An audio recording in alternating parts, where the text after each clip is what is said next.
Revisiting Madame Contreras. You're not in Sagara, Japan anymore.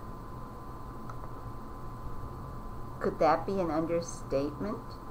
As the months have found me in new territory, delving further into the aspects of tests and initiation, I have found myself amidst the busy and bustling life of New Yorkers, coming from the serene and contemplative consciousness of the East into the everyday hustle and bustle of subways, unheard of noises, and people with serious yet impersonal style and interacting with one another. Talk about a culture shock.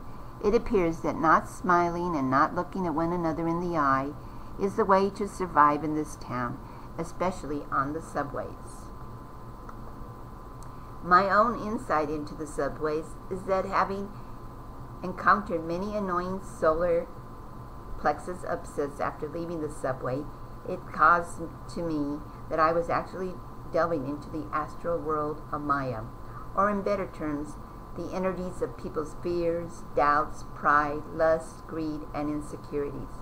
As for me, it is part of the nature of the Bodhisattva to continue to be compassionate and to understand that amidst this is the inner need in all of us to want happiness and forgo suffering. New Yorkers were all out to see the wonderful display of Crystal Gates' beautiful saffron cloth banners in all of Central Park. I felt a wonderful feeling of unity while walking through them, and a meditative way of looking at how nature could be changed with the flow of these beautiful banners amidst the bustle of the city.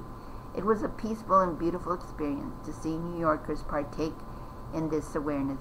It slowly changes my perspective of the coldness that is in the faces of these New Yorkers. Maybe I have some compassion setting in.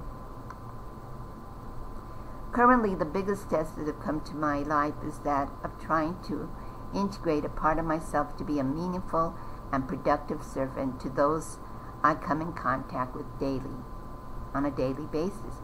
As a substitute Montessori teacher, also as an administrative assistant, a Spanish teacher, it would appear that my past embodiments have caught up with me. In Brooklyn, New York, traveling on those lovely subways for 45 minutes each way every day, to where I find myself situated with personnel that yet realize I'm there to help and not to be in opposition to them and their ideas. Well, maybe that could be one of my tests to overcome and see them with compassion. I believe it. The children are always so innocent and precious. They just want to learn how to get along in this world. Imagine coming from such a pure state and then having to come here and learn how to cope with all this. Children are pure love, and all they want to do is give it to you. Isn't this why so many people just love to be near young babies?